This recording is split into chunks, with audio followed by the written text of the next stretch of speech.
Hello everyone, welcome to our channel education hotspot. तो हम लोग अब MSO 4 के क्वेश्चन आंसर फॉर्मेट में रिवीजन कर रहे थे। जून 2019 का MSO 4 के पेपर हम लोगों ने स्टार्ट करा था करना, जिसमें हम लोग कुछ क्वेश्चंस जो हैं वो रिवाइज कर चुके हैं। यहाँ पे हम लोग अब MSO 1 के क्वेश्चन, जून 2019 के MSO 1 के पेपर को रिवाइज करेंगे आज। देखिए यहाँ पे फर्स्ट क्वेश्चन की अगर मैं बात करूँ तो फर्स्ट क्वेश्चन क्या कह रहा है। फर्स्ट क्वेश्चन कह रहा है, give an account of social theories during the 18th and 19th century in the western society. अब अगर आप लोगों को पता हो तो मैंने इस वाली जो आपकी बुक है MSO 1, इसके चैप्टर नंबर 1 और 2 पूरे पूरे कंप्लीट कराए हैं। वीडियोस आप लोगों के पास चैनल पे अवेलेबल हैं, तो जिसकी वीडियोस अवेलेबल हैं एटलीस्ट वो तो आप देख सकते हो। उसके रिटर्न नोट्स आप लोगों के पास मैंने दे रखे हैं, तो कंटेंट आपके पास पहुंचा हुआ है इस चैप्टर का।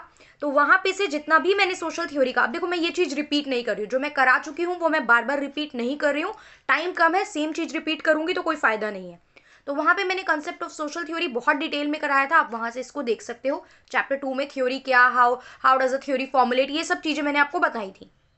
वहीं यहाँ पे आगे क्या कह रहे हैं, आगे कह रहे हैं कि 18th एंड 19th सेंचुरी में वेस्टर्न सोसाइटी ने किस तरीके से यहाँ पे जो था वो सोशोलॉजी इमर्ज होके आ रही थी, थ्योरीज इमर्ज होके आ रही थी।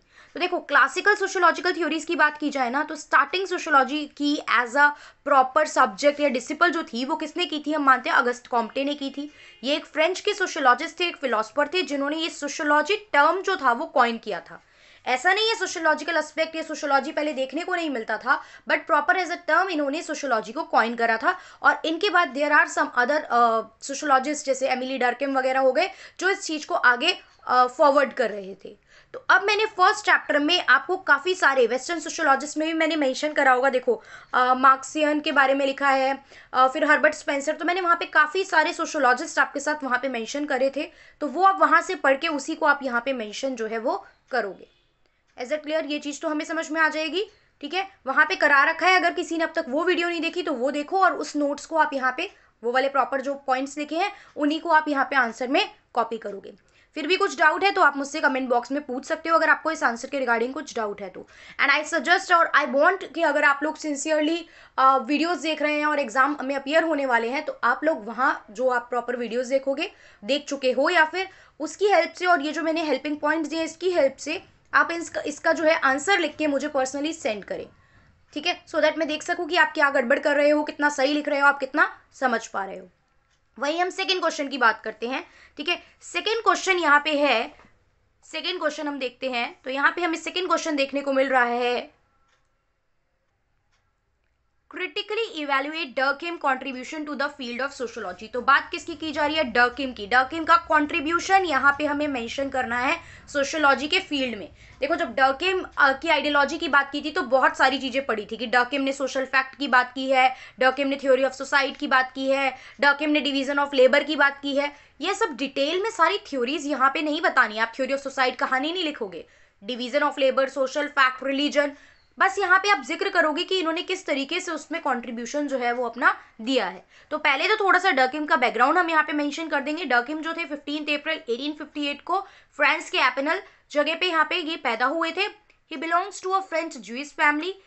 इन 1879 उन्होंने क्या करा, उन्होंने ज्वाइन करा इकोल नॉर्मेल सुपीरियर। ये क्या था, ये एक इंस्टीट्यूट था। ठीक है, सोशोलॉजी की प्रॉपर स्टडी के लिए इन्होंने क्या करा, इन्होंने एक क्या करा, इंस्टीट्यूट ज्वाइन करा, और इन्होंने यहाँ पे पढ़ा कॉम्टे और स्पेंसर के वर्क को। बाद में देखो ये यहाँ से ना जर्मनी चले गए थे, बिकॉज यहाँ पे सोशोलॉजी के बहुत ज़्यादा अच्छे इंस्टीट्यूट थे नहीं जहाँ पे आप रह के पढ़ सकते हो, और जर्मनी में वहीं वो चीज़ बहुत ज़्यादा देखने को मिल रही थी। तो बाद में एमिली डर्किम जो थे वो जर्मनी की तरफ शिफ्ट हो गए थे अपनी फर्दर स्टडीज़ के लिए। तो इन्होंने ही carry forward the fate of sociology after Comte. Comte के बाद सोशोलॉजी को आगे ले जाने वाले कौन हमें देखने को मिले हैं, डर्किम। और आप इनकी इंपॉर्टेंस देख सकते हो कि आप आज भी सिलेबस में इनके बारे में पढ़ रहे हो। ठीक है, इनकी जितनी भी थ्योरीज है आप आज भी यहाँ पे डर्किम का नाम जो है वो सुन रहे हो। फिर इनकी डेथ हुई 15 नवंबर 1917 में पेरिस में। मैंने आप लोगों को चैप्टर फर्स्ट में डर्किम एंड एनलाइटनमेंट का कंसेप्ट मेंशन करा था, वहां से आप पॉइंट्स ले सकते हो काफी हद तक। स्टिल मैंने आगे और भी पॉइंट मेंशन करे हैं। डर्किम ने किस चीज पे फोकस करा, स्टडी ऑफ सोशल फैक्ट पे। जो भी सोसाइटी में फैक्ट एग्जिस्ट करते हैं इन्होंने उस पर फोकस करा।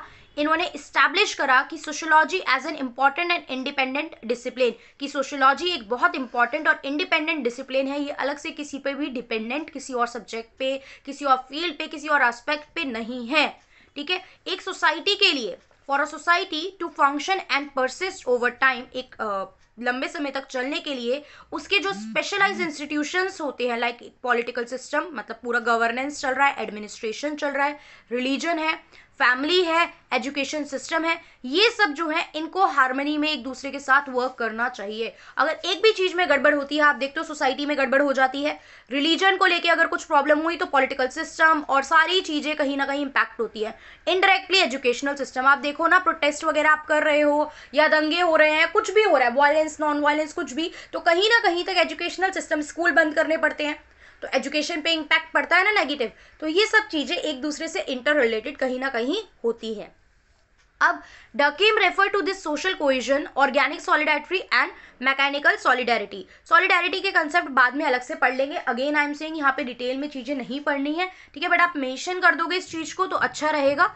उसके बाद हम बात करते हैं कि जो सोशोलॉजिस्ट होते हैं वो सर्च करते हैं correlation between the social fact and to reveal the laws, मतलब जितने भी सोशल फैक्ट हैं वो आपस में किस तरीके से रिलेटेड है और उनसे कैसे लॉ फ्रेम कर सकते हैं, उनसे कैसे हम थ्योरी फ्रेम कर सकते हैं जो सोसाइटी में हर किसी पे फिट इन बैठे, जो सोसाइटी में एज अ मेजर, मतलब एज अ बहुत सारे लोगों पे फिट इन बैठे। देखो 100% तो कोई चीज़ नहीं होती है, बट हाँ हम ऐसी थ्योरी, ऐसी लॉ लाएं जो जनरलाइज्ड हो, ठीक है, जो जनरलाइज हो, जो सब पे एप्लीकेबल हो सके।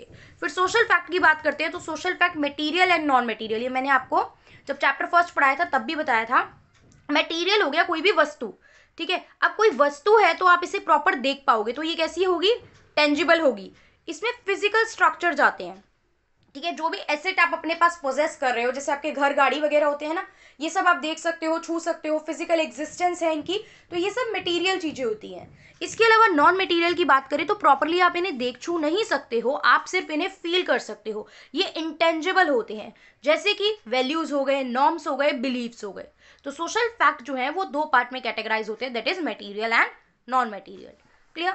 उसके बाद हम बात करते हैं सोशल, देखो कोई भी सोसाइटी है, जब आप सोशल फैक्ट की स्टडी कर रहे हो ना, तो सोशल कंस्ट्रेंट तो होंगे ही होंगे, बाधाएं रुकावटें तो लगेंगी ही लगेंगी, ठीक है, बाधाएं रुकावटें कुछ भी कह सकते हो आप, ये तो लगेंगी ही लगेंगी, क्योंकि सोसाइटी खुद ही क्या करती है, सोशल कंस्ट्रेंट लगाती है over the action of its member, ठीक है, खुद अपने मेंबर पे क्या लगाती है, कुछ रोक टोक लगा के चलती है। बचपन से सुनते आ रहे हो ना, चार लोग देखेंगे तो क्या कहेंगे, वो चार लोग कौन है, ये सोसाइटी में ही तो एग्जिस्ट करते हैं वो चार लोग, और उन चार लोगों की वजह से आपको कुछ एक्शंस करने से मना किया जाता है कि ऐसे मत करो, ये मत करो, तो वही चीज क्या है, एक तरीके से रोक लगाई जा रही है हम पे।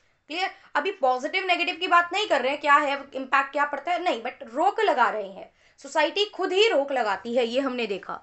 फिर डर्किम ने एक बहुत इंपॉर्टेंट चीज दी है, थ्योरी ऑफ सुसाइड, जिसमें डर्किम ने बताया कि इंसान जो सुसाइड करता है वो इसलिए नहीं करता कि उसकी साइकोलॉजिकल और मेंटल कंडीशन ठीक नहीं है, वो सुसाइड करता है सोशल फैक्ट की वजह से।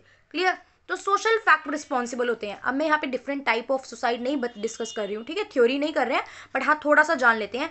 यहाँ पे इन्होंने इस चीज के लिए दो फैक्टर बताए हैं, एक तो इंटीग्रेशन, इंटीग्रेशन मतलब साथ में चीज़ें कंबाइंड होके, तो या तो बॉन्ड वीक होता है और स्ट्रॉन्ग होता है, इसमें ये वाले पॉइंट पे फोकस किया गया है। और regulation of the society, society किस तरीके से रेगुलेट कर रही है, चला रही है, चीज़ें किस तरीके से चल रही हैं। तो कुछ सोशल फैक्ट होते हैं, इंसान की अपनी मानसिक और साइकोलॉजिकल कंडीशन नहीं होती है, सोशल फैक्ट रिस्पॉन्सिबल होते हैं सोसाइटी के लिए। किसने बोला है, ये डर्किम ने बोला है। देखो अब क्या था, अब मैं क्यों नहीं ऐसे सोसाइटी के बारे में स्टडी कर रही है, कोई और क्यों नहीं कर रहा है, देखो डर्किम के टाइम पे उन्होंने ऑब्जर्व किया, ठीक है, मैं कोई टॉपिक ऑफ स्टडी क्यों चुनती हूँ, अब जैसे मैंने बहुत ज़्यादा चीज़ें पढ़ ली, मैंने डर्किम को पढ़ा, मैंने इनकी थ्योरी ऑफ सोसाइटी पढ़ी, अब मैं भी चाह रही हूँ कि मैं सोसाइटी पे स्टडी करूँ, मैं रीज़न जानने की कोशिश करूँ, तो मैं डेटा लूँगी, मैं फैक्ट्स लूँगी, मैं फिगर्स लूँगी कि क्यों हो रहा है, कहाँ पे ज़्यादा हो रहे हैं, किस स्टेट में ज़्यादा हो रहा है, कौन से एज ग्रुप के लोग ज़्यादा सुसाइड कर रहे हैं, तो that is properly part of research. मैं प्रॉपर डिटेल में रिसर्च करूंगी। तो इन्होंने भी अपनी रिसर्च के थ्रू ये पाया था कि सोशल फैक्ट जो होते हैं वो मेन कारण होते हैं सुसाइड का।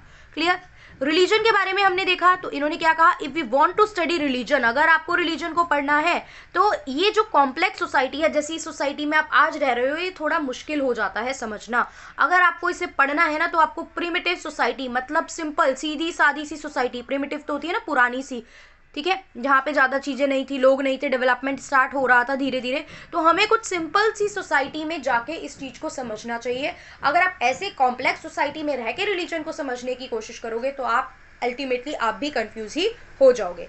तो ये छोटी छोटी टॉपिक टच करे हैं इनके कि इन्होंने किस बारे में बात की है, उसके ऊपर डिटेल में हमने नहीं डिस्कशन किया है, ठीक है।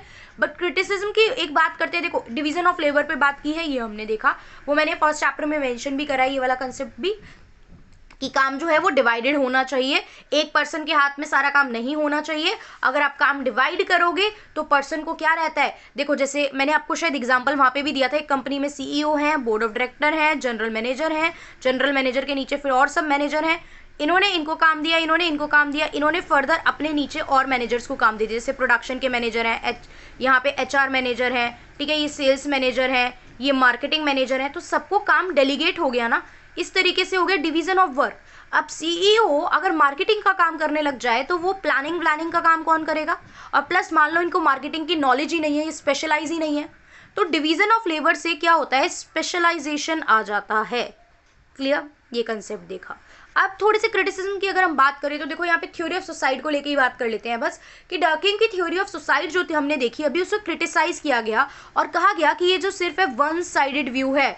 डर्किम ने सिर्फ एक एस्पेक्ट मेंशन करा है सोशल फैक्ट सुसाइड का, बल्कि there are some other factor also जिस वजह से लोग सुसाइड कर रहे हैं, उस अदर फैक्टर्स को यहाँ पे मेंशन नहीं किया गया, ठीक है। और ये जो है, जो डर्किम ने ये जो स्टडी करी, थ्योरी दी, वटएवर, ये बहुत स्मॉल नंबर ऑफ सैंपल पे ली है। आप कुछ सोसाइटी इतनी बड़ी है, आप 10 लोगों पे स्टडी करके कोई भी थ्योरी जो है वो फॉर्मुलेट नहीं कर सकते हो कि वो सब पे अप्लाई करेगी। Okay, so this is the concept. June 2019 का क्वेश्चन नंबर 1 और 2 हमने कर लिया है। नेक्स्ट वीडियो में हम लोग इसका next question, third question discuss करेंगे, जिसमें कार्ल मार्क्स की एक थ्योरी के बारे में हम लोग को डिस्कस करना है। So that's all for today, thank you for watching.